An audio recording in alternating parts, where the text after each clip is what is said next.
City Board of Commissioners meeting is now officially called to order. Commissioner Boone, if you'll lead us in invocation. Let us pray. Dear Heavenly Father, thank you, Lord, for being with us on this day.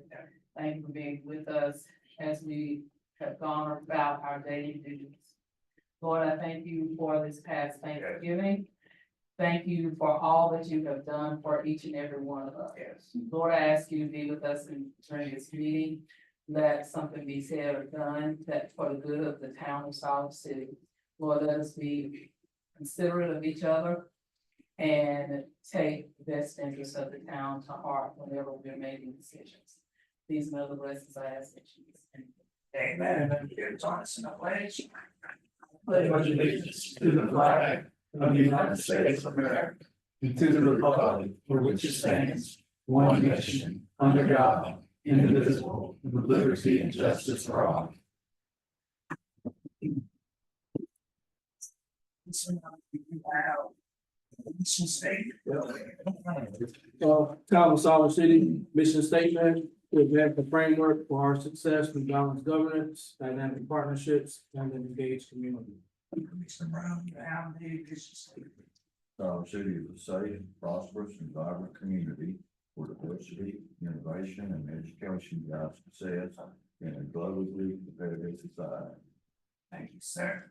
On the any adjustments to the agenda. Yes, sir, Mayor. If you look at the table, the start to lay out a minute agenda, I would like to add the consent agenda item 3.3, American Rescue Plan Act Grant Project Ordinance. As well as under new business 8.4, solid waste and recycling needs. That's it, Mayor. Make a motion to approve the adjustments in the agenda. Second. Then moving on to second, the adjustments be approved. All in favor, let it be known by sign by. Motion to approve the agenda. Second. All, it's been second, probably moved in second that the agenda be approved. As written, all in favor, let it be known by sign by. All opposed, hearing none, motion carried. Motion to approve the consent agenda. Consent agenda has been moved and probably second that all, that it be approved, all in favor, let it be known by sign by. All opposed, having the same right, hearing none. Motion carries, public comment.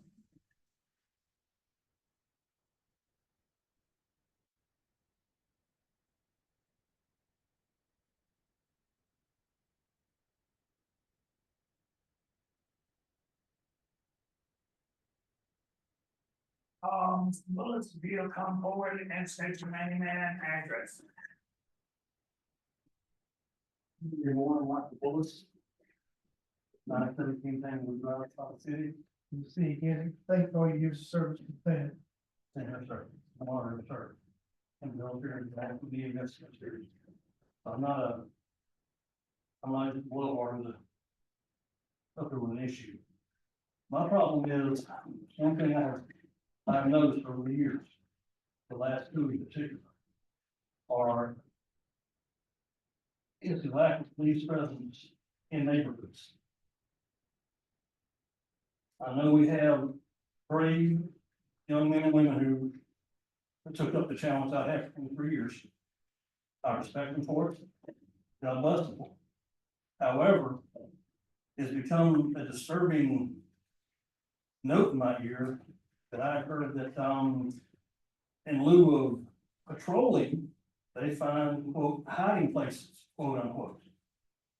Now, that is not the way to serve a community. When I was here, as a sheriff's officer as well, these streets, back streets, side roads, we work on them. Your 12-hour shift, you better have some miles on your car unless you want to report. I understand that they've gotten new vehicles. Where are they? I have not seen one come through my neighborhood yet. Marking, I walk my dog almost daily. Patrol car unit. Before I had knee surgery, I was walking 3 miles a day. At different times of the day. This isn't well, you just don't see it. That dog will hunt me. I'm a little bit upset about it, Because I know that they're getting paid a good deal more than I did when I was doing these jobs. And I'm at the point now, and I used to despise this life. I'm a taxpayer. What am I getting for my money? Yes, it's a dangerous job, it'll be a thankless job, trust me, I know. But, the thing I look at is, please, do your job. There are people out here like myself who've done it and appreciate what you do. There are folks in the galley out here that I know for a fact appreciate what you do. Well, then, let us see your faces. I know that for the amount of information I got, just riding around, talking to people, well, you know, so and so up here, there's something going with the house. We can't be everywhere, 24/7, I know this, but at least be visible. The first step in the use of force continuum was beating my head from day one. Presence, you have to at least show up. Riding down 64, parking at the bowling alley up here, yeah, you've got to eat. I get that. I don't know the number of meals I eat by myself, 15 minutes to get back on the road so someone else could get out there. I've been in 5 jurisdictions. When I was a new guy on patrol, guess what I did? I took the old timers advice. I went out and got lost and learned my area. They now have GPS on their phones. Be seen, that's all I'm asking. Talk to the citizens of the city. We love and respect our ladies and men in blue, but we'd like to see them too. And that's all I'm saying. Thank you. Thank you so much for your comment, and I appreciate that. And one of the things, everybody expressed today is that we don't hear from the citizens we don't know. And so citizen input is probably one of the most valuable tools that we have. And if there's something that we need to pay special attention to, it has to come from the citizen. Because otherwise, we won't know. So I think that, gentlemen. Just Harris, come on up, Josh.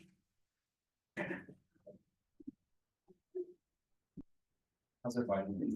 Dr. Harris. It's out there. I'm saying the caller, one of the people for all that office.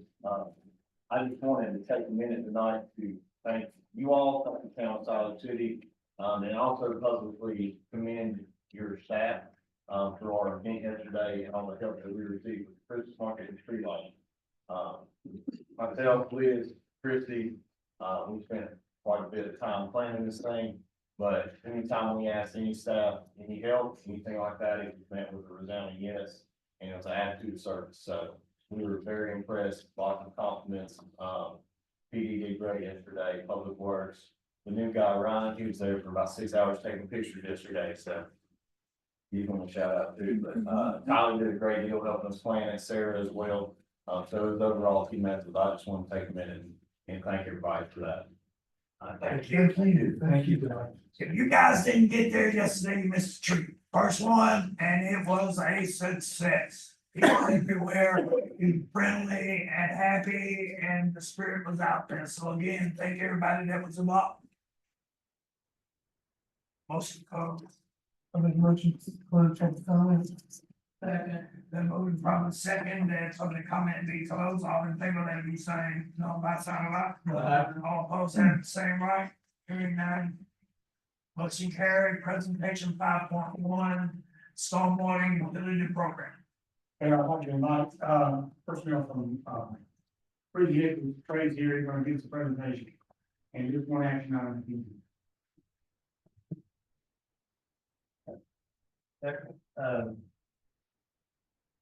Jack, trade tax presentations, joined by Lady Ward, also Charles Archer and as well. All three presentations, got a short presentation for you tonight, really just giving an update on different stormwater management activities we got going on. As part of identifying your needs, and we discussed some potential funding mechanisms what's called stormwater utility, so provide an update on that. I think everybody should have the presentation in the council, like board packet, as well. So, real briefly, just big picture, stormwater management, what we're gonna talk about, quickly is stormwater infrastructure. What is stormwater infrastructure? What's it do? What's its purpose? And what activities are necessary to take care of it? Those activities cost money. And also want to talk about a stormwater utility, which is a common dedicated stormwater funding mechanism. So, next slide, please. So stormwater management, just think of that as development occurs, you get more, as you get precipitation, there's more runoff because of, rooftops and hard surfaces that stormwater needs to be managed, so it's not causing adverse impacts like flooding issues. Otherwise, so you got infrastructure, whether it's pipe systems, channels, and even natural treatment like that help convey that stormwater in a effective way. Really, the national forest division, I think it's safe. So next slide. So some examples, you have some natural type systems, so whether on the bottom left, creeks, ponds, some we call it engineered solutions that are still natural surface, like a grassy channel and the like. Maybe next slide. Some more engineered solutions where on the top left you see bank stabilization where erosion started to occur, some stabilization to keep that bank from moving more. With it's common on streets, you see your inlets, which stormwater flows into those inlets, goes into pipes underground, and then discharged to creeks, in ponds, like bottom right, you see what we call a stormwater control measure, be a retention pond or a detention pond, something that manages the flow of stormwater either to mitigate the amount and the rate that stormwater is running off, or to provide some water quality treatment before it discharges to your natural system. And you see things like on the bottom left, a culvert crossing, so that you still have vehicular traffic can pass over whether it's a bridge or a culvert, like so that's safe passage. Next slide, please. So, why do you have infrastructure? What kind of issues occurs? Water quality is definitely an issue. Is there development? You get pollutant runoff that comes with the stormwater. So maintaining water quality as it goes into your creeks, you don't want impaired waters. Erosion, as you have more runoff, there's more velocity, more volume, and you get that kind of erosion with banks that you see here on the right. That starts to change the dynamic and the condition of the creeks that can threaten land and structure, so there could be buildings or infrastructure at the surface that could be threatened by erosion. So as development changes, often you see changes in the profile of creeks that can cause other issues. Next slide, please. So, but a key thing is flooding related issues. If you look on the top pictures, those are just Google Street View images of two areas in town. Below them are their corresponding pictures of local flooding events at those locations. You see how that has caused some localized flooding issues where passing is difficult due to the flooding in the streets. So there's some what we call local flooding type examples, but you also can get that with the creeks themselves, the creeks capital banks. That becomes significant life safety concern and structural flooding concern. Next slide, please. So the types of activities that are done to help mitigate those water quality issues, the erosion issues, and the flood issues. So something activity like inspections of sites. So there's construction activities to make sure that the sediment from the construction sites isn't running off into the streets and the creeks. So you see silt fencing and the like. On top right, you see rehabilitation where they've had a channel that was eroding. So you see some grading of the bank and some we call riprap there at the bottom that can withstand the velocities of those flows when there are storm flows. A wonderful picture of the bank that's somebody cleaning out the pipe, make sure that the infrastructure is able to function like it's intended. Spot we can't convey that stormwater. And then larger needs where we call capital improvements or CIP. where more, infrastructure is needed. This is an example of a culvert box being put in, to be able to, convey, large volumes of stormwater. That makes sense. So, how do cities and towns, take care of their stormwater needs? So y'all are not unlike other cities that you have these challenges. What's common across North Carolina is a stormwater utility. I'll talk about that more here in a minute. It's specifically authorized by North Carolina state law to establish a stormwater utility fee. It's constrained to a purpose of only being able to be used for the purpose of stormwater management activities. And so it's something that's based off of the use of the system, and it's limited to paying for the management of the system. You see all those blue dots on the slide. Those are all representations of different cities across North Carolina that have a storm. Very common in North Carolina and really across the nation. Next slide. So, quick example of what a stormwater utility fee would be. Just like on your water bill, you're charged for the use of the water, and you typically see a charge of a certain amount of dollars per 1,000 gallons. That's the unit basis. For stormwater, think of that as being charged for the amount of impervious area, that hard surface that keeps that stormwater from infiltrating. That's the measure of your use of the storm system. Next slide. So what we've done is an analysis of the impervious area throughout Siler City. You see there in green are the residential properties, the single family residential properties, represented in green on a per property basis where there's impervious area. And then in blue, all the non-single family residential. And I say it that way because it means commercial, retail, industrial, but also apartment complexes, multi-family are represented in the blue there. What's measured there and what's shown is the impervious area for each of those properties. That is the calculated estimate of their each property use of the town storm system. A term on the use here in a minute, a couple of times, is an equivalent residential unit. Okay? Think of that as that measure, that unit measure of storm systems. So like per 1,000 gallons. For storm utility, it's per equivalent residential unit, per ERU. In Siler City, that ERU is 3,100 square feet. What that means, the average amount of impervious area on a residential property is 3,100 square feet. That's not the living area. That's not the size of your house. That is your entire rooftop, including over the garage, roof overhang. It's your driveways, the patios, the walkway. It's all the impervious area. Okay, so. Which a common thing is for residents now have a 3,100 square foot house. This is not right. Okay, next slide, please. So examples here. Here's a property on the left that is about 3,100 square feet. So kind of matches the average of the town. And on the right, you see a commercial property that has more impervious area, 40,000 square feet of impervious area. That comes out to 14 ERUs, or the equivalent of 40 houses worth of impervious area. We're going to use that property as an example here in a minute for some when we talk about some rates. Okay, next slide.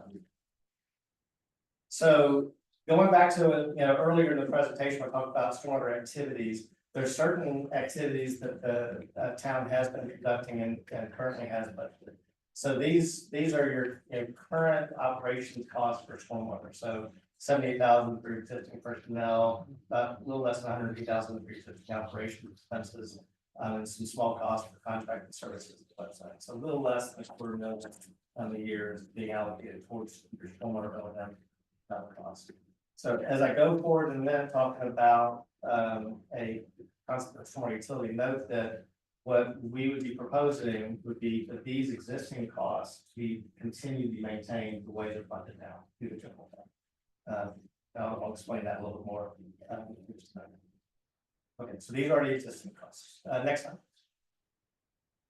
So we worked with town staff on identifying needs to be able to meet the level of service and stormwater maintenance and management needs From an operations standpoint, here's some identified costs, for equipment, that are needed, the particular, line items of significance are the mini excavator, as you imagine, for clean out backhoe, same, so, $110,000 for the excavator and $70,000 for the backhoe. So we've identified those, as, needed equipment, for, the town maintenance staff. Next one.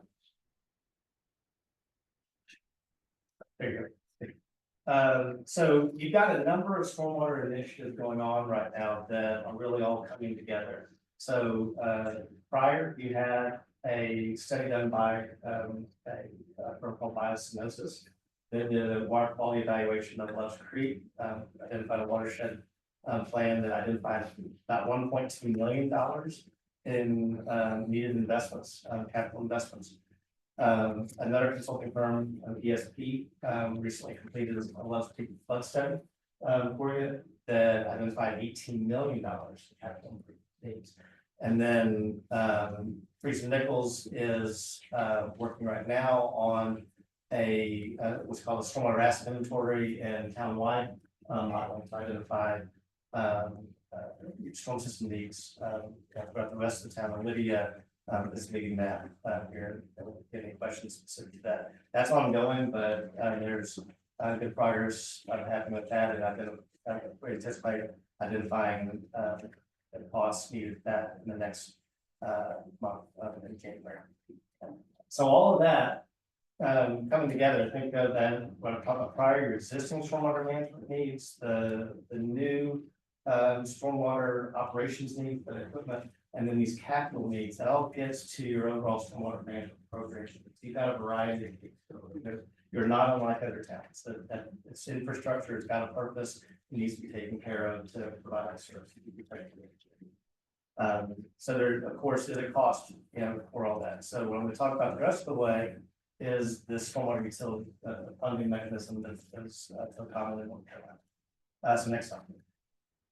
So working with town staff, we identified 3 options for consideration. And before I come into the option, just a quick reiterate that those existing costs are this, all these options contemplate that those existing costs are still funded to. So if you look at the 3 options, note that all of them propose that the new equipment was identified would be funded with each option in fiscal year 26. And each of them also includes about $480,000 toward what we call pay-go, your cash funded small capital. So if you local projects, local needs through there that you can get trust to be able to pay for those on an annual basis. Okay. Option 1 stops there. Doesn't have, I identified those 3 different initiatives with biosinosis, ESP, what Friesen Nichols worked on, that there's going to be some large capital investment needs identified. Option 1 doesn't contemplate addressing those capital improvements through the storm utility. So to do that, the new equipment and the annual cash funded CIP, that would result in a fee for a single family residence of $5 per month. Okay? So which would be $60 per year charges on an annual basis. That commercial property example that I showed you earlier, there's 14 ERUs, that would be $70. Option 2 contemplates allocating $6.75 million towards a CIP and a debt service. So a 20-year note for that.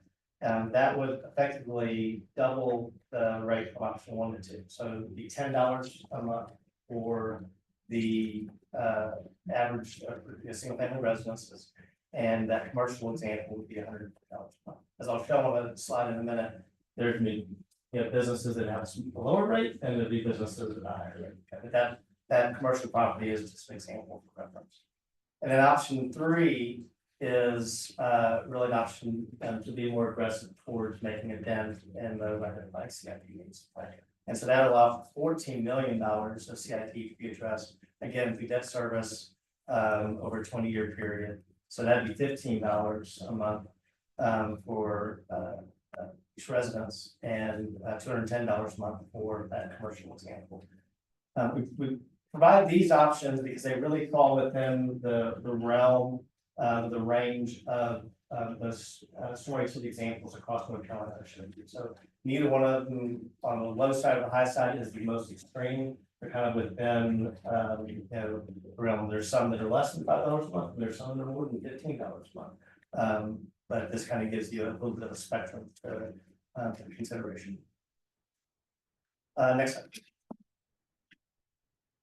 This is a little bit of a busy slide, so I apologize, but I wanted you to be able to see some additional commercial examples, what that looks like. So the smaller commercial property on the left, you see it at $35 or $70 or $105 for each of those options.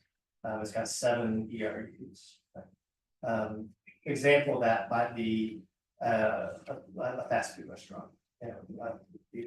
Typical example of that. And then on the middle one is the 14 ERUs like we talked about before. On the far right is example of, I believe, an apartment complex we see at 30 ERUs. The reason we have apartment complexes in here is because that allows for a single charge by the town to that property, and then that charge is be distributed to the tenants as appropriate.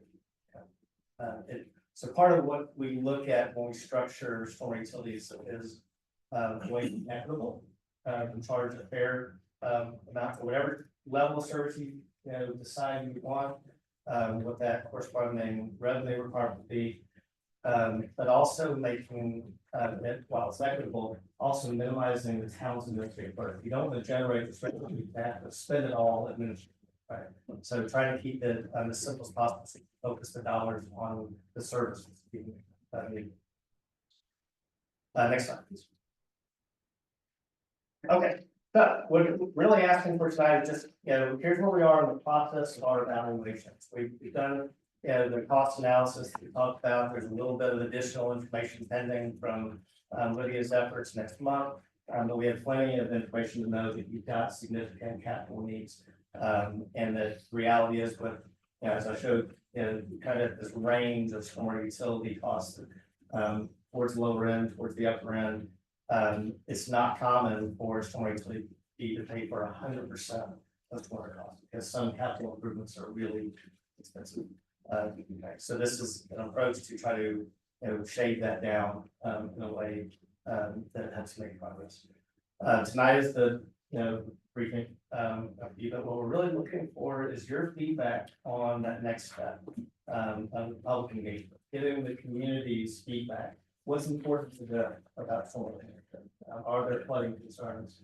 Are there concerns about erosion, water quality issues, and finding that balance of relative the level of service that's important to them, and it's that cost, finding that right balance. And is this a proper funding mechanism? Is this the approach they prefer for that to happen? So what with your direction, we would do next would be to have an open house, to invite the community to it, to be there to walk through or welcome you tonight and answer questions. Just a casual open forum for people to ask questions they need, see what the impact be to their individual property, and see the services that can be provided with them.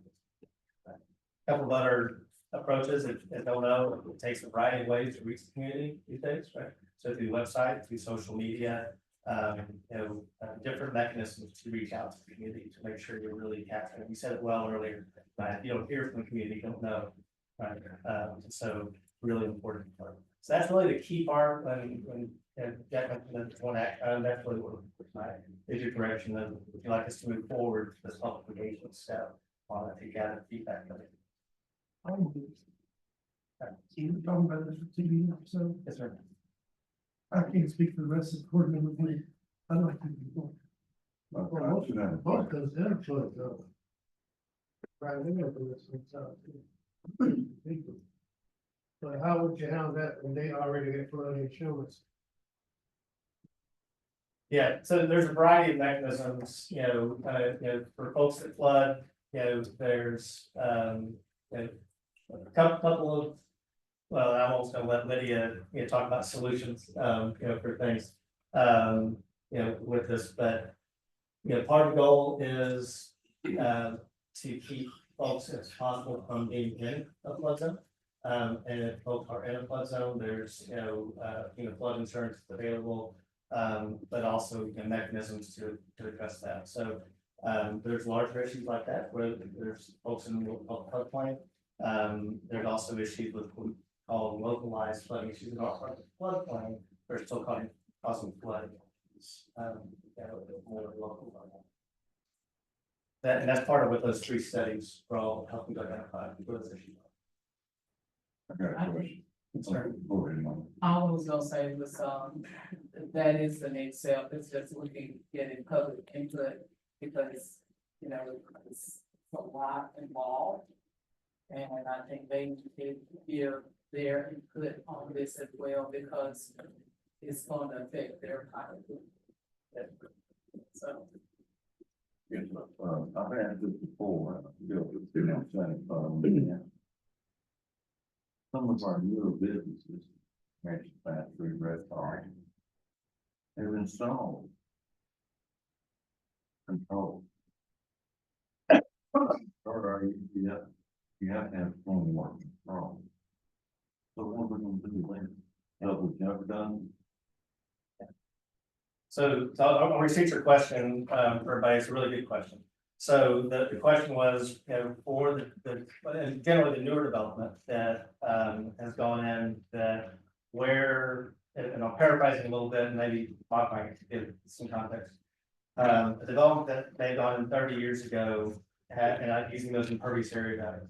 There's 30,000 square feet of impervious area on it, and that the rain hits it, it hits the roof, it hits the concrete, and it runs on. What you're expressing is newer development may have an on-site treatment that holds that stormwater in place and so while it doesn't change the amount of flow, it does slow the rate of it. And so it minimizes the flooding issue. So that volume is still increased, but you're not having that big peak. That's where that flooding would occur. And the velocities, that were faster, that are causing erosion. So those on-site treatments are mitigating the adverse effects. So We made them install absolutely. retention pond. Yep. I can't, with good conscience, double penalize somebody. Absolutely. So this would be a policy consideration, for you, and I think this would be something good, that you'll get through. As in particular, the business side feedback is, right now for a new stormwater utility, what's a common approach to do is start simple with impervious area as the basis. What you're asking is, should our basis for the use of the system factor on-site treatments for that? And that is absolutely something you can do, and there are plenty of cities that do that. So, we got a public engagement, and let's just hypothetically assume that the issue that Curtis just brought up is brought up by the public. What are alternative solutions for fees? What alternative proposals have you thought about any that y'all could make that might compensate for folks who have engaged in responsible stormwater management? And not having refugees. We even have citizens do, we call things in the yard. The rain barrels, Rain barrels. Catch basins, Rain guard. and some of put catch basins in it. Yeah, so with a number of communities, we help to implement what we call fee credits for that. So if there are on-site treatments, or if there's rain gardens or other things that the property owner can through a simple administrative process, again, keeping it simple from an administrative burden standpoint, can apply for a credit and to have an offset to what that cost would be, to recognize the lesser impact to the system. So y'all can be ready with that answer then if the public decides that that's an issue they want to address. Yeah, so I want to be careful on that. We're prepared to help go down that path if you choose, to do that. So today we haven't been asked to do that, Right, and so, but for sure that's well, I mean, because we haven't gone to public yet, exactly, so. yeah, that's the kind of feedback we're looking to get. but Kurt's point is valid, and I think it probably will be brought up in public engagement. Well, it brings the question, if we have, citizens and businesses doing this, are they adequate? Because to the best that I can tell, we're still flooding. Yeah, but not, So, yeah, but this is bad, not, no. because where, Alvin just said it, where we live at, Oh, I understand that. yeah, so, and floors are buckling, and homes. Oh, I understand that. So, I'm talking about you. well, again, even in a business, is it doing what it's supposed to do? Because, you know, if that was the case, we still wouldn't have as much flooding. No, you're in a different area than what I'm talking about. Well, you're talking about, I'm just asking the question, are these things working? Do we know they're working? Oh, I know. Okay, I'd like to see. Yeah. Just right behind Walmart, you look at. The pictures that were by Piggly Wiggly, what were those taken? Flooding there, the people who were parking lot? Yeah, it does every time. You can take that picture anytime. Anytime it rains. Because I thought they had improved the flooding. I think that was more hurricanes, I can't remember which one it was. Yeah, this is here. This is, I mean, I'll take this this. is ongoing. Your office is right there. Lewis can tell you all about it. Quite close to the door. Now, some places are good in town and some are bad, and, you know, we just gotta address it. My biggest. What's gonna ask, where are these be successful, are they included in the water bills or? Yeah, so there's a couple of options, you know, for the mechanism of how you actually, you know, assess the bill. So one would be, you know, what's common as a line item on, you know, the utility bill. And another approach is to put it just, and the reason we put those costs as an annual, because quite a few cities put it on the annual tax bill. And from a billing standpoint, sometimes that's a simple mechanism, even though it's not a tax. Assessing on tax bills, the mechanism for assessing. Yes. Question similar to the slide where you had a presentation on apartment complex. And would be 1 fee to apartment complex, and people in charge of the apartment complex distributed to their renters. Is that the same philosophy for a shopping center? Yes, sir. Okay. Yeah.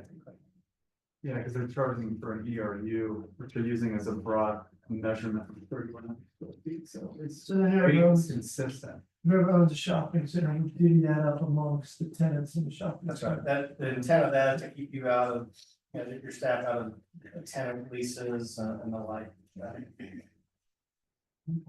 Well, I'd like to move forward with public engagement because we've been talking about it for a long time, and seems like we're still not public engagement, so I'd like to put it out there and see what the public has to say.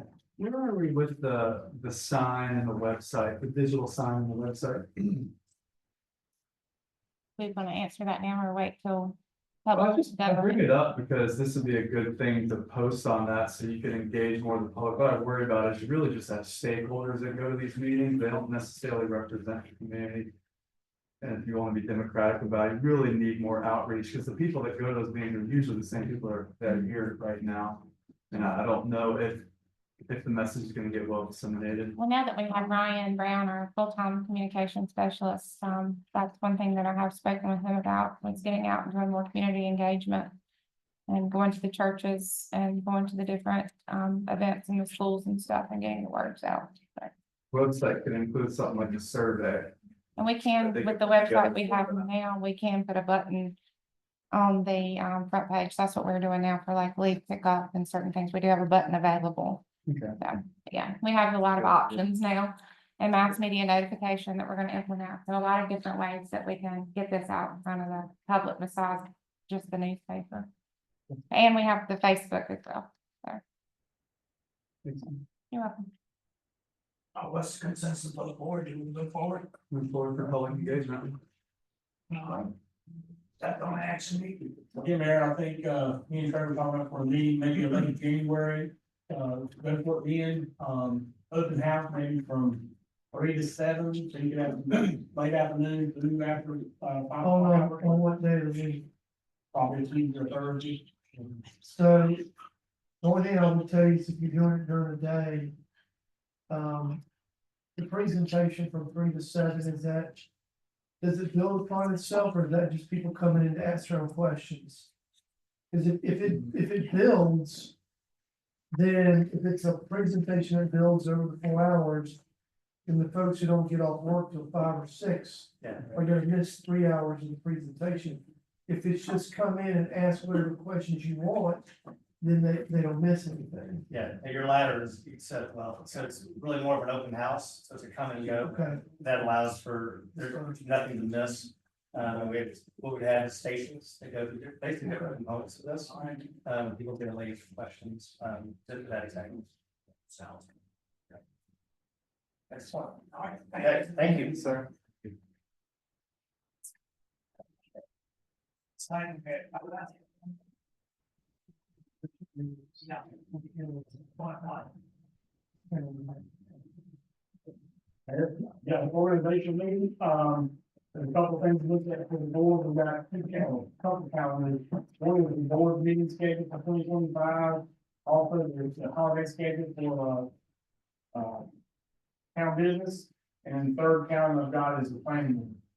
And they're all in the packet for your consideration. When we're talking, Jack, when we're talking about the regular meeting schedule, can we do that in conjunction with the budget retreat that's been put on?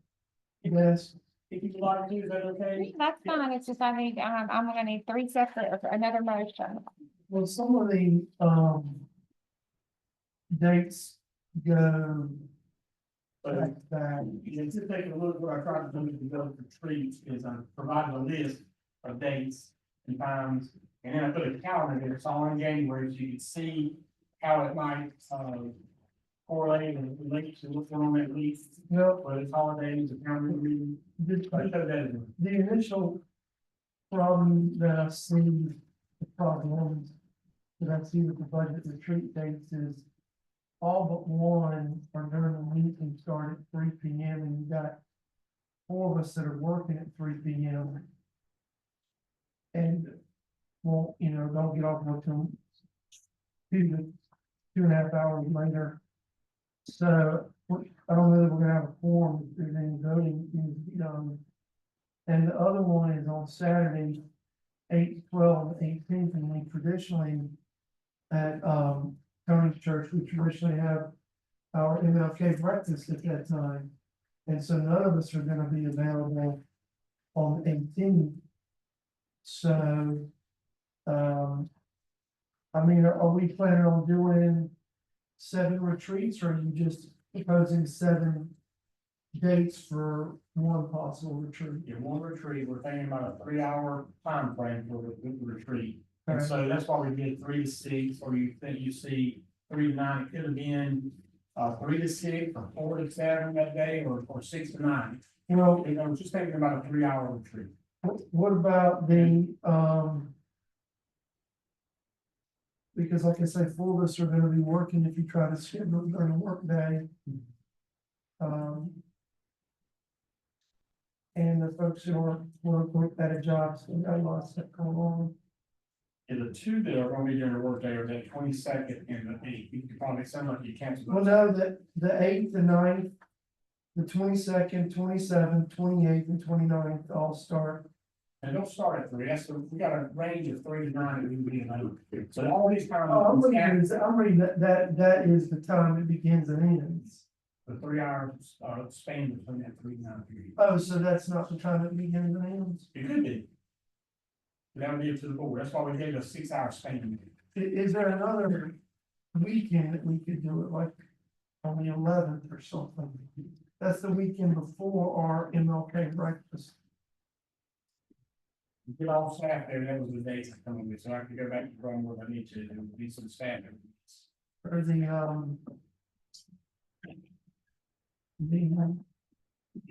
weekend after MLK is the 25th.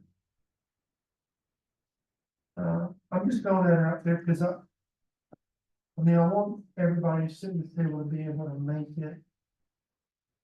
And I know, like Alec he's got a long drive after work, he's lucky to be here at 6:30 now. Okay, can you check? Curtis, you know what I want? Check back on that. I mean, if we do it during the week, I don't see, we're gonna have to push it back to like a start time of the board meeting.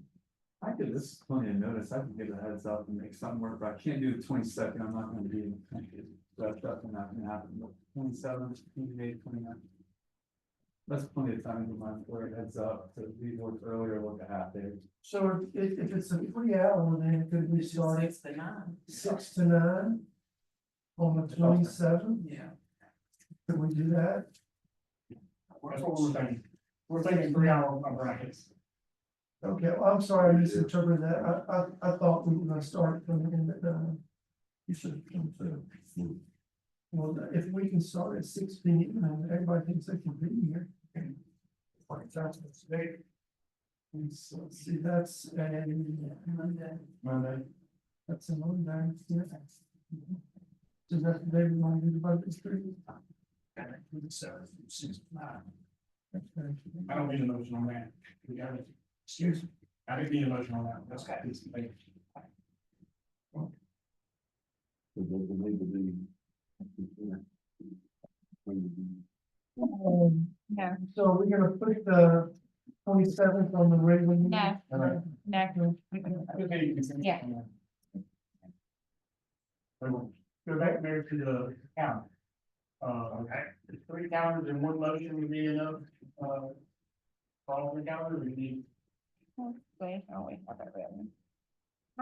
I'm good. No, I just need them to read it just like I've written it, the requested action, and I'm good with that instead of 3 motions. Are you good with that, William?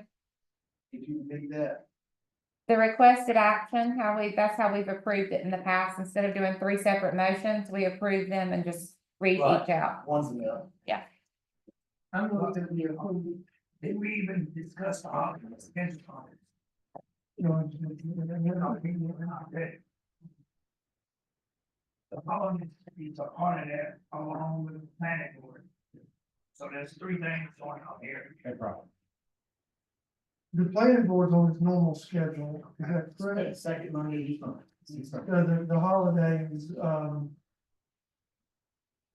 yeah, this year is kind of odd because we had the Christmas following on Tuesday, Wednesday, Thursday, but we make sure it's okay, Wednesday, Thursday, Friday. And I think the request actually was to take that Friday. From Commissioner Gray. Yeah, that's on the This- agenda this- later. Yeah, this is this year. This Next year, is gonna be next year. Next year, because Friday is the holiday. Okay. It's considered the holiday. And I make note as well, this is the state, holiday calendar, it's exactly like the state holiday. Right. And state is same time. I move to approve the 2025 holiday calendar, Board of Commissioners regular meeting schedule, and planning board and Board of Adjustment meeting schedule. Been moving probably second that we approve the board of commissioners meeting. The holiday schedule, the planning board schedule, all in favor by sign of aye. All opposed, having the same right, hearing none, motion carried, 6.2 appointments. And there's a piece in your packet regarding the performance, and I'll let Kimberly, in the clerk's office, help with, those 4 things. For the fire department, This is actually board appointment from the chamber, Central Power and Board Planning Organizations to do, and Central Power and Legal Counsel to. I'm sorry. So what you'll see in front of you is who our current committee members are. And the option you have tonight, you can, choose another member, or you can leave it the way it is. So the first one we have, and Travis can give us a little more, insight, with the Chatham Chamber of Commerce, pardon me. He is currently serving as the member for that. And Travis is pretty influential with the Chatham Chamber, so Would it be the blessing of the board for Travis to continue as the Siler City? Just Travis, you want to continue? Yeah. Alright. He said, yeah, I heard. Okay.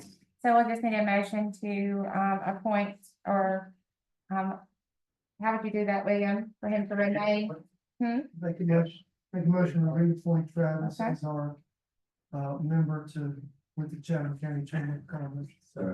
They moved upon the second that we reappoint Commissioner Patterson to the Chatham Chamber. All in favor by sign of aye. All opposed, the same, right? Hearing that motion carried. Commissioner Brown is currently serving in the Central Pines Rural Planning Organization Transportation Advisory Committee. Commissioner Brown. Make a motion that we reappoint Commissioner Brown to serve as our board member to the TAC and the CPRPO. Been moved and properly second that Commissioner Brown be reappointed to TAC and the CBO. All in favor by sign of aye. All opposed, hearing that motion carried. Commissioner Brown also serves on the Siler City Development Organization, known as SCADU. Do we talk about the merger a little bit? Cause the dues, We think about merging, for the merger with Downtown Advisory Committee. but we don't know. Yeah, I would probably wait until we know more, and we may can bring that back at the. Make a motion to reappoint Commissioner Brown to serve the SCADU board. Then moving on to second, Commissioner Brown be reappointed to SCADU Advisory Board. All in favor by sign of aye. Aye. All opposed, hearing that motion carried. Thank you, gentlemen. Clerk. The last one we have is the Central Pines Regional Council of Governments. Currently serving as delegate is Mayor Pro Tem Lewis Bailey, and currently serving as alternate delegate is Commissioner Travis Patterson. Well, I will say that these are online.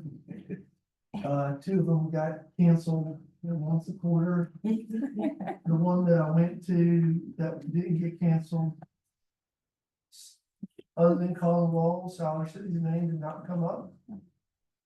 So I'm willing to continue to go, but I don't know what we're getting out of it. It's just you want. Well, the question becomes, is So it now I'll do it. I just, worth the time if it's? it's one person's time. It's 2 to 3 hours. 4 times a year if they don't get canceled. They got canceled twice. One time they didn't let me in, another time they didn't.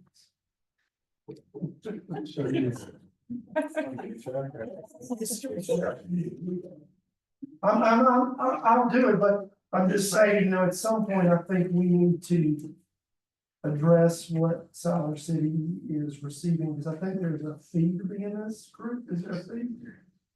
So at some point, we might need to look at what we're paying and what we're getting. So do you want to have a discussion or not? I mean, we can- about continuing with we can- them we or can- what? I think we can talk about that at a budget retreat and talk about how much we're paying. That's fine. Can I ask a question? Do we have a mayor review on the housing? Do we have somebody on housing or? We did have some. We do have somebody currently on housing, Miss Andrea Wiley. And Sarah serves as the delegate, and we just recently did that, Okay. so that's why. The ones that we just recently did within the last 90 days, they won't go back on, but we'll revisit those in the next organizational meeting in June. You're welcome. His term is going to stay. as Favorite thought? Do you want to remain as the delegate? Yes. Okay. I move that we reappoint, Mayor Pro Tem Bailey as the delegate and Travis Commissioner Patterson as the alternate delegate for the Central Pines Regional Council. So, Then move by second that we reappoint Mayor Pro Tem Lewis Bailey to the Central Pine. And that we reappoint the alternate Commissioner Patterson, the Central Pines, all in favor by sign of aye. All opposed. Hearing none, motion carried. Thank you, gentlemen, for serving. Can I just, I wanna make one note here. Norman and I recently volunteered to serve on the local Renewal Council for the Chatham County as a whole, being the Siler City representatives. That's a fledgling movement, fledgling organization, if you will, trying to address recidivism rates in the county, so we're happy to serve, but I think at some point that, you know, that would need to be looked at too, as reappointments go. Don't you think? I think so. So maybe next year we look at that. All right. 6.3 fire department. Yeah, so the fire chief provided a memo. It's, they're going to tell the maximum in the 25th meeting, Maryland, there to take care of the house. Maybe the office listed first assistant chief is Billy Scott, second assistant chief, Andy Murphy, captains are Wes Hoffman, Mike Powers, Bob Williams, and Burl Phillips. Safety officer is Mitch Van, secretary is Ryan Robinson, and assistant secretary is Lou Allen. They'd like for the board to consider approving those. Make a motion to approve the fire department officers as presented. Second, the movie probably second that the fire department officers will be approved, all that it be known by sign of aye. Aye. All opposed, having the same vote. Hearing none, motion carries. It's great. We've had, some business with fire department, town manager, so. New business, no, all business, I'm sorry, so one you need, RFP. Thank you, Mayor. This is about came back from last meeting, kind of, discussion about, UDO being rewritten by a consultant, also the staff, so staff has provided some information in the packet tonight that hopefully answer some of those questions.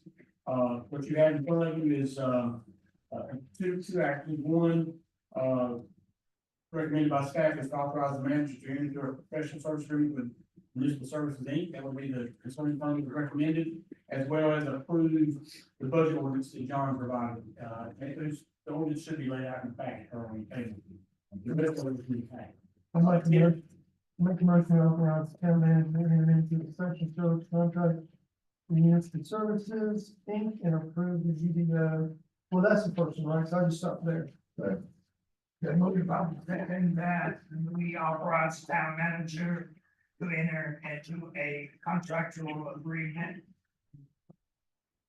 with Municipal Services Inc. All in favor, let it be known by sign of aye. Aye. All opposed, and the same right here, none, motion carried. And I'll make a corresponding motion to approve the UDO RFP budget amendment 2025.25. Sorry. So moved up second that we approve the budget amendment for the UDO, all in favor by sign of aye. Aye. All opposed, hearing none, motion carried. Thank you, gentlemen, and thank you.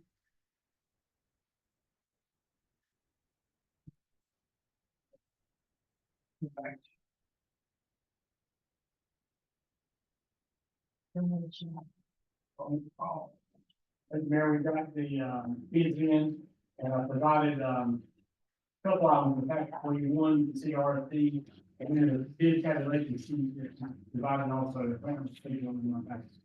But it's a spreadsheet that has contractors listed after awarded. Yep. Let's see.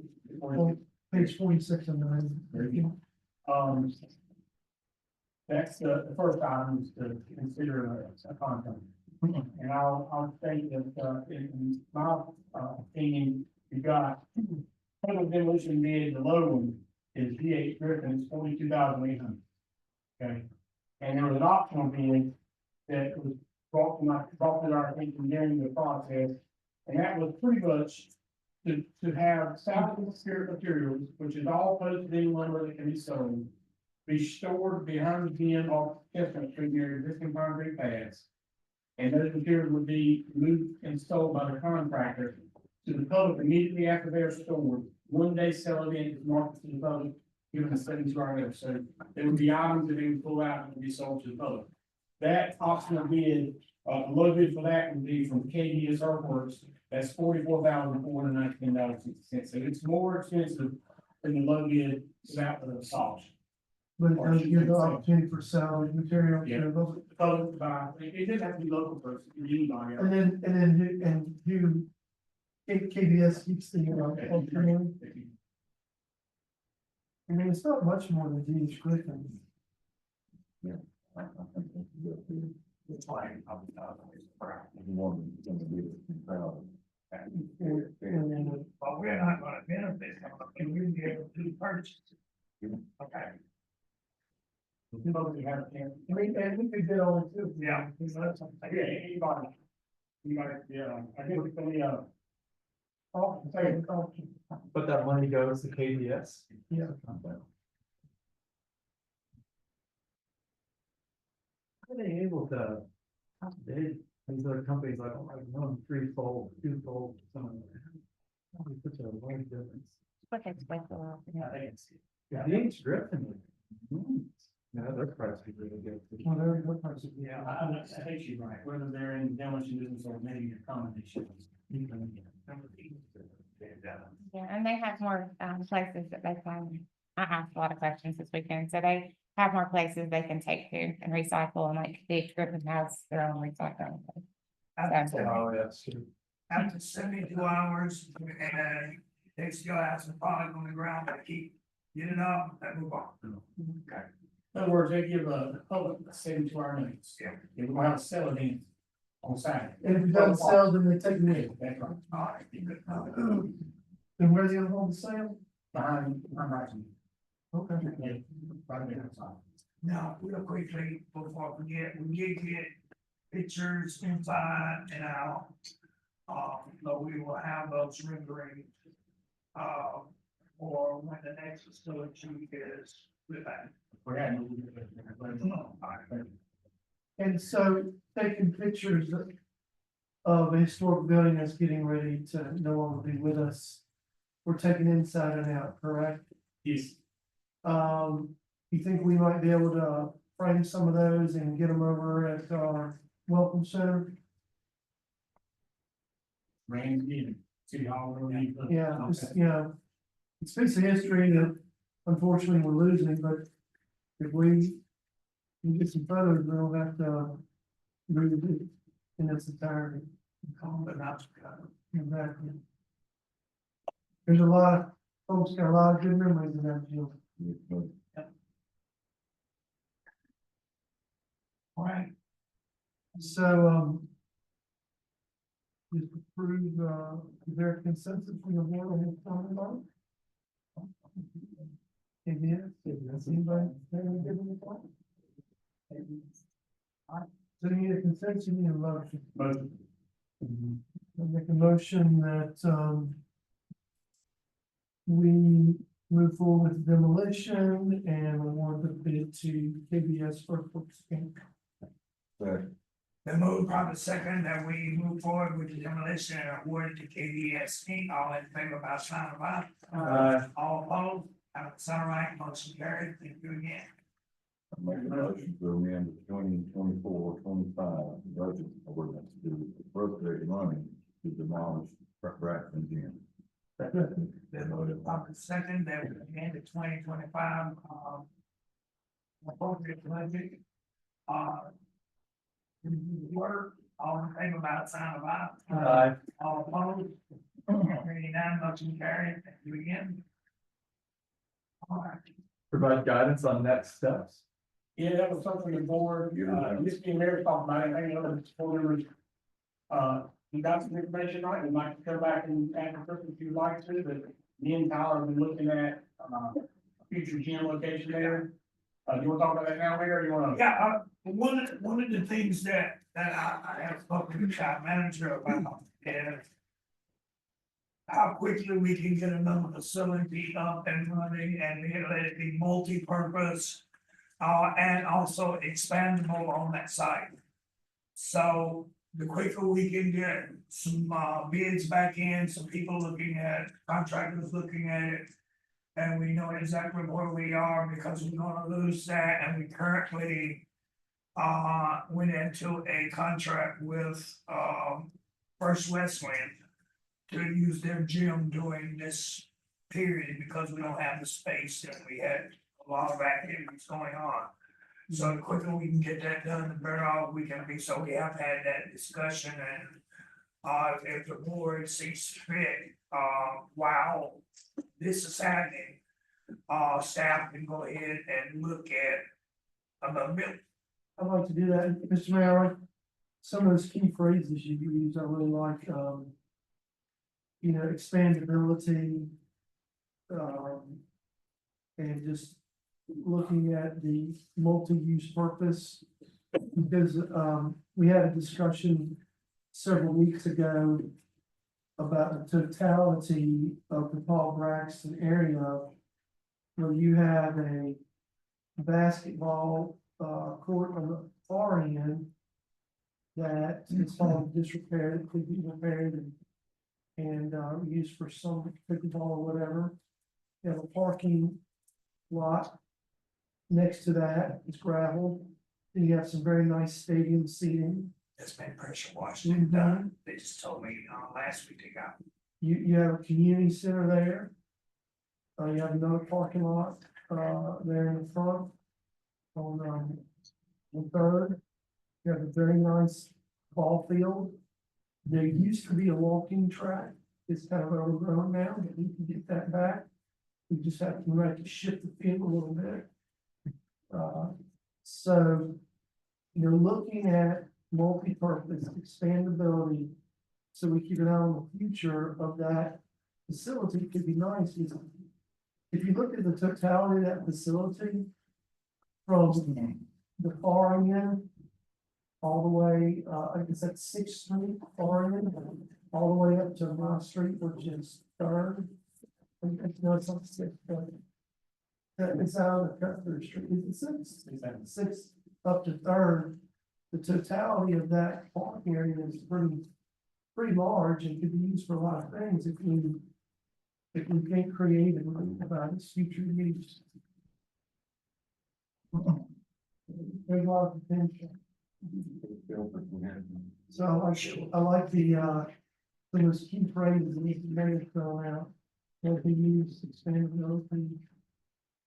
I think we keep on in the future on the site. Not just for today. So several sign-out facility, but without changing, for example, the basketball court at Braxton, it's 38 feet by 72 feet. The standard size for a high school is 50 by 84. The court itself is small, and so the larger the court gets, you still could have maybe the same footprint. You maximize the space, and maybe have multiple pickleball courts, basketball.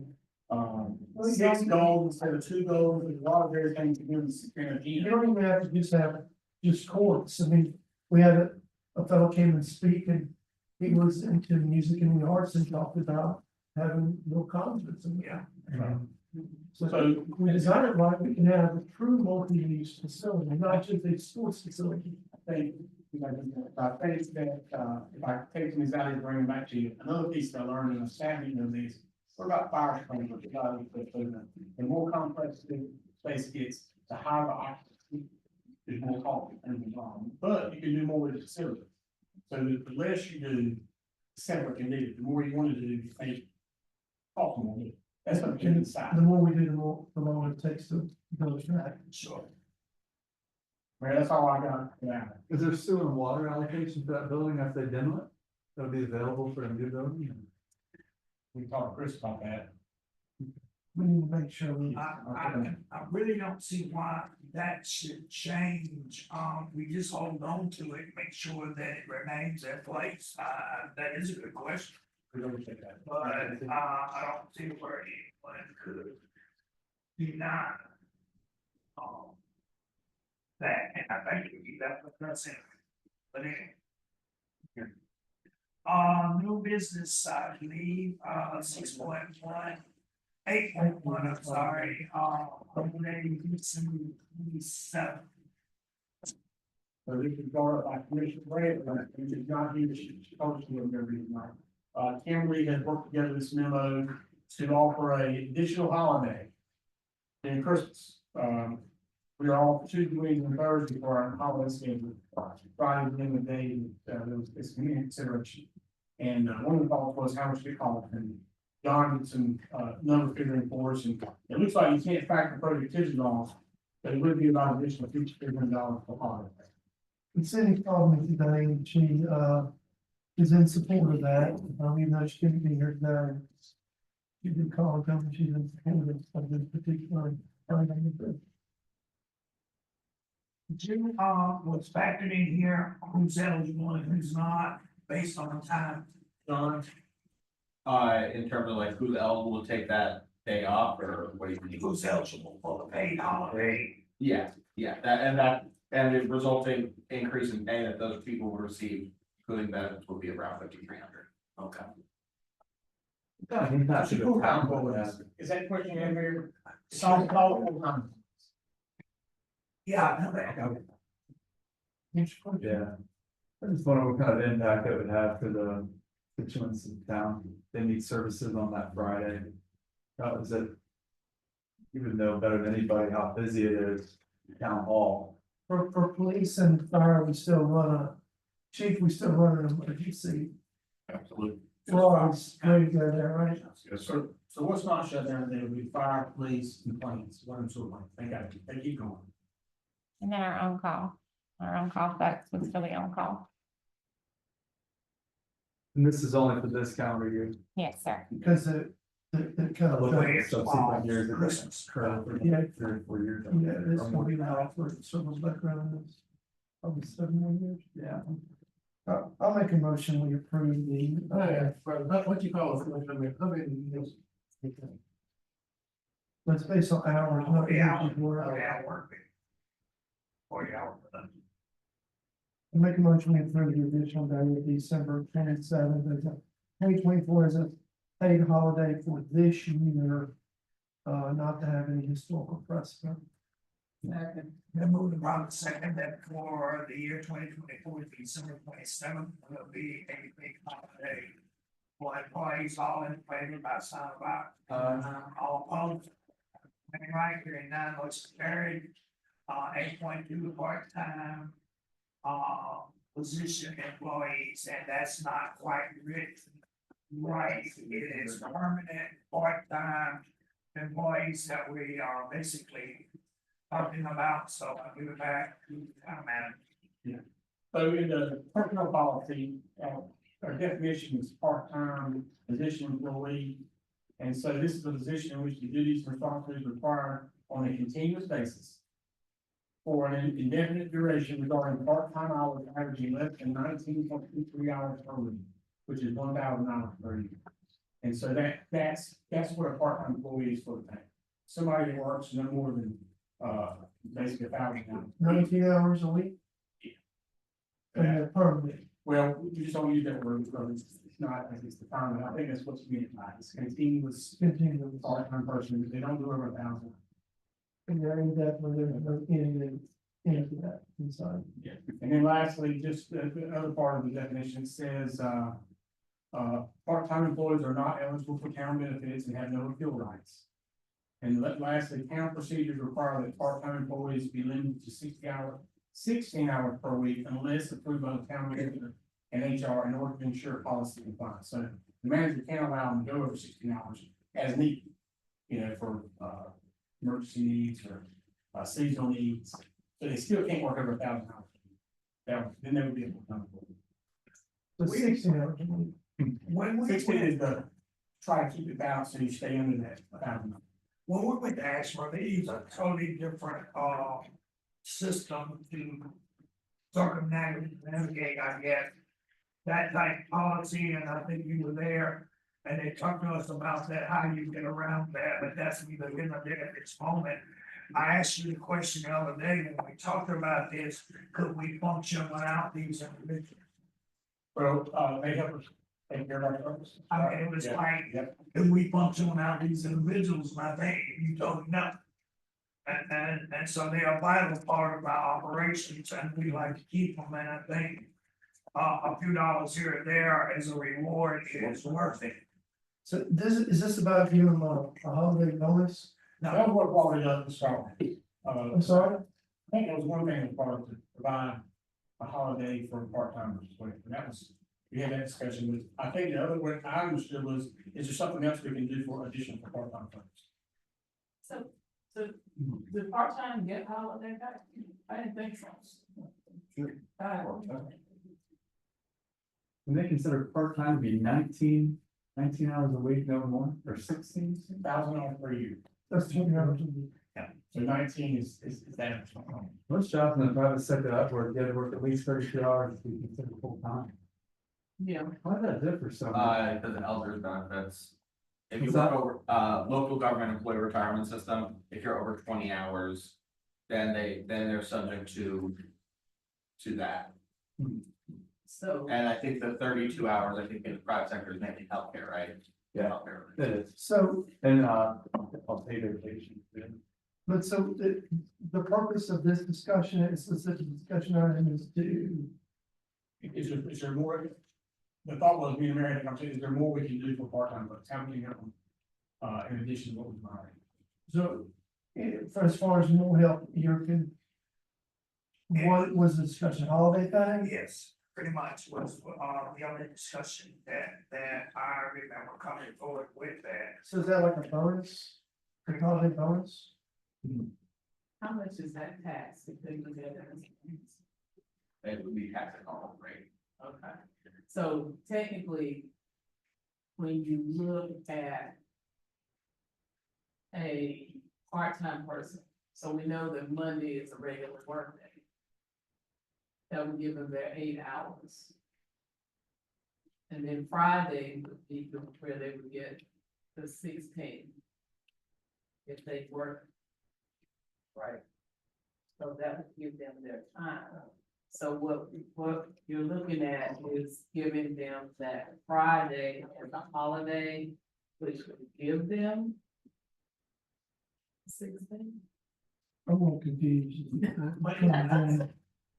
Part-time, so they're working, you work on 2 to 4 hours a day, sometimes 6. To make that 16-hour threshold. But because they're part-time, would they adjust their hours so that they're working all day Monday? And they won't work all day Friday? I think that's the discretion of the director. I of mean, town manager. yeah. Well, Well, if we're off that Friday, they're not working that Friday. So then, if they work that Monday, that'll only give them 8 hours and they did not have made their quota for that We week. said, well, Tuesday, Wednesday, or Thursday. They can't, because it's closed. And the point, I'm still. I was just But wanting to if make, I was just trying to But if we see give off if they gave off that day, then that would give them, that would still make their 16 hours for the week. So for this year, you're thinking, give them that Friday? I'm just asking, I mean, I'm just asking, Or all the time. Is that what we're- or we think it just. No, not all the time, because I think you just said if we were just doing this for this year right now. So you think for this year, we give the part-timers the credit on Friday? The balance since we're. So say for instance, if we are closed. They won't have anything. Yeah, we just voted to do that. so- Yeah, so they won't have anything to do. Well, can I give a bit of history of how this all came about? I think it was, it was 2 dinners ago. And some of the part-time staff were told that they were not eligible to come to the lunch. And so we came back to us, matter of fact, Jack and the gentleman said, what happened? Why come we were not eligible to come? And so we started looking into how we treat our, part-time help and try to be fair about it. And that's how this kind of snowballed to where it is now. They weren't invited to the lunch. That's what they were told at the door and they were turned away. Doesn't matter, we're talking about morale now. Well, all of this is involving morale, Right. you know, so. I would be open to funding the luncheon for part-time employees, I'm worried about the incentive that's created by giving part-time employees benefits. I don't wanna reward someone for working part-time and giving them paid vacation. I wanna give that to those who are working part, who are full-time public servants. And I'm worried that that precedent sets an incentive that's not necessarily is gonna benefit the town as a whole. That's not too. So can it be looked at, and I know you, it was mentioned, if we do this, can it be looked at as a bonus for them so that they could get that Friday, and that would give them their 5 hours instead of looking at it as a paid holiday? Just for this year. Yeah, nothing, because I think it's something that really needs to be looked at. I'm okay with doing it just for this Christmas. Since we're closing Friday, they won't have their chance to get their 16 hours Right. in. Cause that's the decision that. I'm okay for doing it just for this year with no historical precedent. Good. And As far as the I, luncheon goes, they should be. We're taking care of that. Oh, yeah, that'd be great. And that was just a one time, yeah. it's a misunderstanding. They have.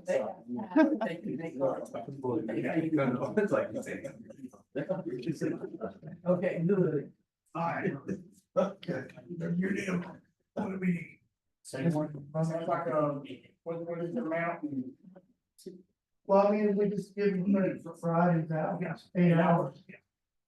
They only work, but what about, 8 hour bonus for the part-timers. We give them credit for, Yeah, I think we all have a 10 permanent part-time. we give them credit for Friday's hours, not to exceed 19 hours for the week. Yeah. Not to exceed 16 hours, what we say, We usually do 16, so if you just wanna keep it consistent, 16 and. clean for everyone. make a motion that we give our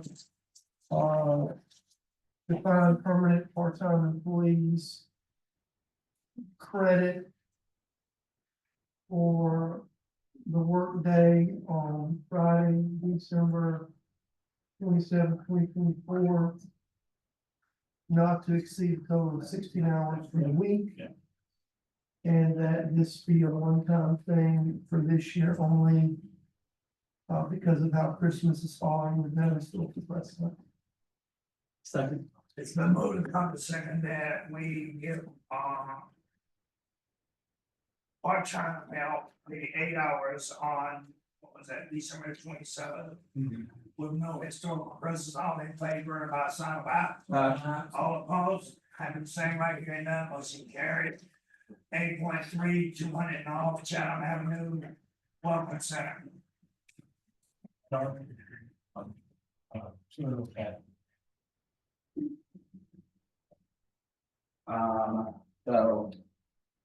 There's a contract for services that, went on last month that did not follow, the procurement guidelines approved by the board.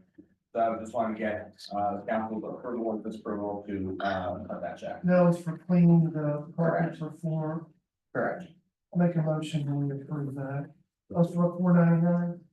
Yes, Work's already been done. correct. Work was done good, I did not expect to work, but I presume. but no complaints. I make a motion to approve it. Now move it proper second that the work, be paid for North Chatham Avenue. All in favor, by sign of aye. All opposed, having the same right. Hearing one, motion carried.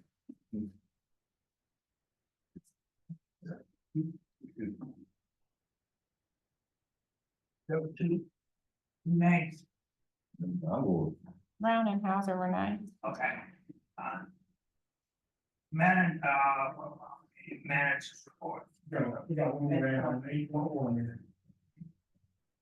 Oh, wait. Oh, that's right. All right, so, and I'll first over John, John worked hard on this, he put out RFP for proposals for garbage services for the town and see those and tell us if you think this one. Yes. As you can see, we received, three bids back, from Republic, GFL, who's their current contractor, and Meridian Waste. GFL's, right there, if you have any questions for them, and Meridian is sitting right behind them. Oh, They're far more expert than I am. when you got, when you were doing, you were receiving the bids, was there any wiggle room on any of these prices? I'm sure that that's a possibility. When we send out our RFP, it's just like, hey, here's our bid for that, and it's not a finalized contract, there's a lot of things that go into the contract. So they're offering the lower price than we pay now. $6,000. Correct, we currently get charged around, it changes every month, but around 46,000 a month. So. The services that we're currently receiving, Mhm. I have some concerns. Mhm. Because we were told that, trash would be picked up Mhm. separately from recycling. They get picked up at the same time. Don't be in the same truck. Yes. It's been consistently like that. So what's gonna be different? If they, GFL gets the contract? I will defer to Jennifer if she wants to speak on that. I really spoke with her if we could put in the contract of if XYZ is. If the town receives evidence of XYZ like that occurring, there's some monetary penalty. I'm not sure beyond that what I would be capable of doing, because I received, we get in the last 6 months, we got about 300 calls. And it's the same several things like that, other than writing it in the contract and then outlining a monetary action for those things. I don't know the proper way to discourage them. May I ask you a question?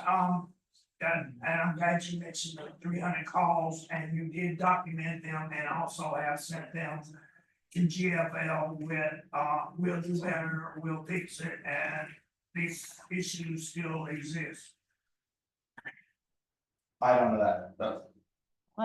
I think Jennifer needs to explain how the recycling portion works. There's a bid, there's not a bid on recycling, then it all goes in the same truck. If there's not a bid. There's not a bid on the current recycle waste at the time, so maybe Jennifer. I'm sorry. We've been told in the past if there's not a bid or room for recycle, that's why it all goes in the same truck. Is that the truth? No. Okay, well, they need explanation. Okay, I'm sorry. I can assure you, yes, it will be separate. And we have invested, back into the community. We have a new facility that will be operating no later than January 1st.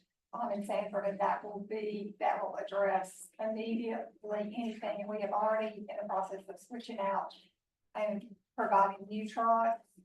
And the new facility will also provide several working days for trucks to be repaired immediately. So not only will we have that facility to pull from, we also have the federal branch and everything else, for any backup. And I can assure you, if the recycling is going in with the trash, we will correct that. I mean, I will promise you. We want you to look good. If you don't look good, we don't look good. That is not anything, we will absolutely correct that. I can promise you that.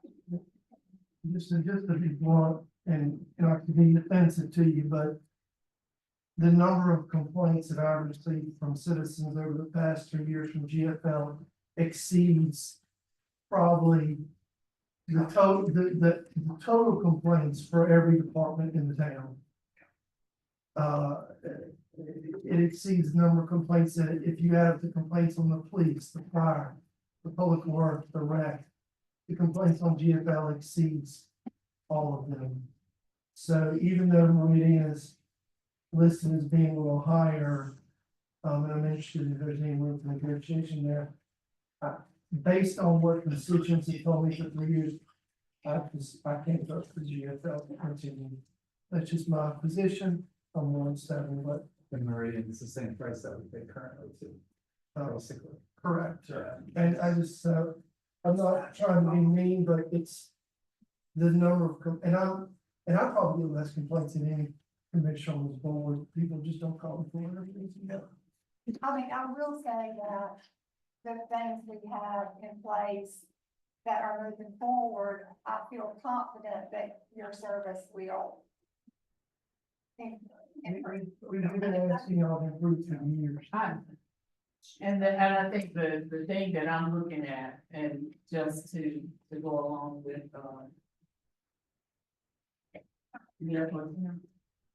is these complaints. I've been one of them.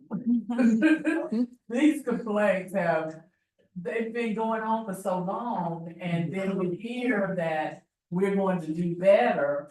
And then for a couple of weeks or a month, you do better, but then all of a sudden, it goes back to the same way. And I just have some major concerns.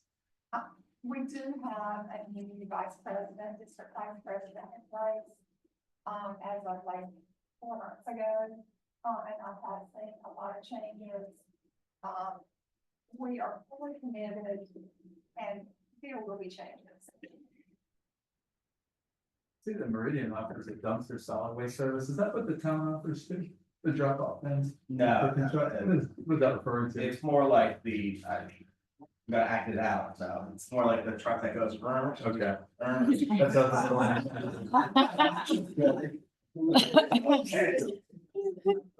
As I said, noted garbage expert right here. I like that. That's, there has been so many complaints with the present company that it's not even funny. Trash can being dumped entirely, I mean, they can't just let it go to crush. I mean, it's just not a very good. Complete area to pick up sometimes. Exactly. So I'm gonna make a motion that we give town staff the authority to enter into negotiations with Meridian Waste for solid waste and recycling collection services for residential and commercial customers. Second. Been moving probably second that staff be and negotiate with and enter into a contract with Meridian Waste. All in favor by sign of aye. Aye. All opposed? Hearing none, motion carried. All right, manager's report.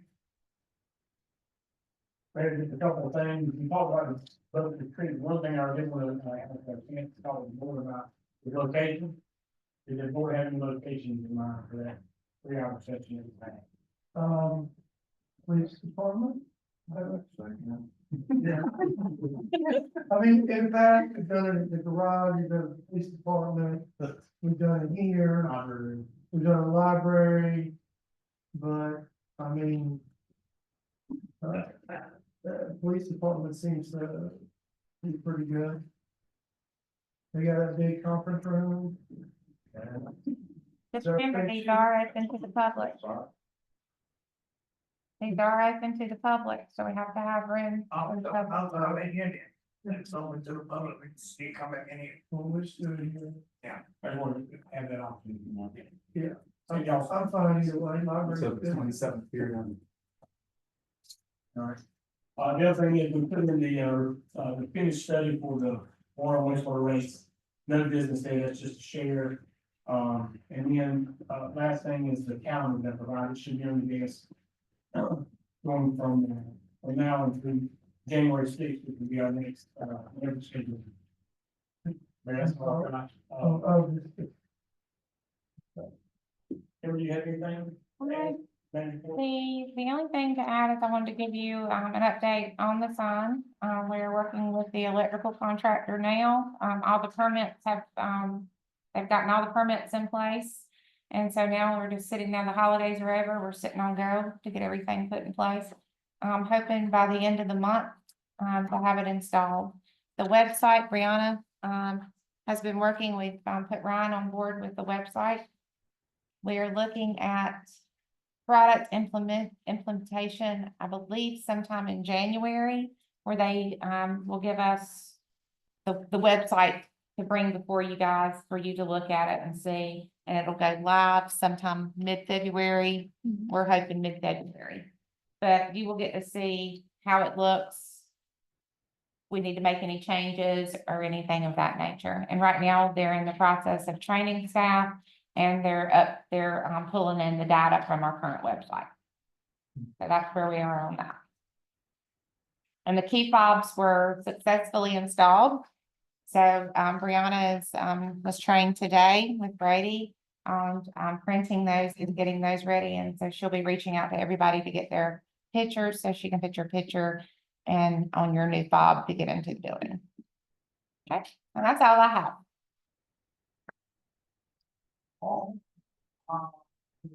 Madam Clerk? I don't have any better. All right, cover your comment. Oh, Christmas, decorations for us, we should. Got it in. Yeah, the parade's this week, right? Thursday. Thursday, yes, the parade is Thursday. Have we got our ride ready? Tyler? Let me get ready quick. So is that at 7 or 6? Travis? 7, so we need to line up before the parade. Did y'all like how the float was last year? I'd rather have the float than the truck. Yeah, okay. Yeah. Yeah. That's fine. One of y'all, I'm sorry, I want to say something. Y'all keeping your thoughts and prayers. Mr. Chet Price, he's recovering from, some heart surgery. I think he's at UNC Hospital right now, a former, commissioner and mayor. He just had a surgery just a couple days ago, triple bypass, so just keep your thoughts and prayers.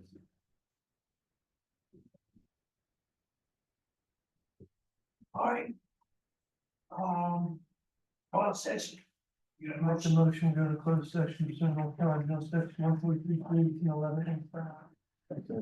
Then moved by the second, and we enter into closed session, according to the June statutes, all in favor by sign of aye. Aye. All opposed, having the sign right here, none.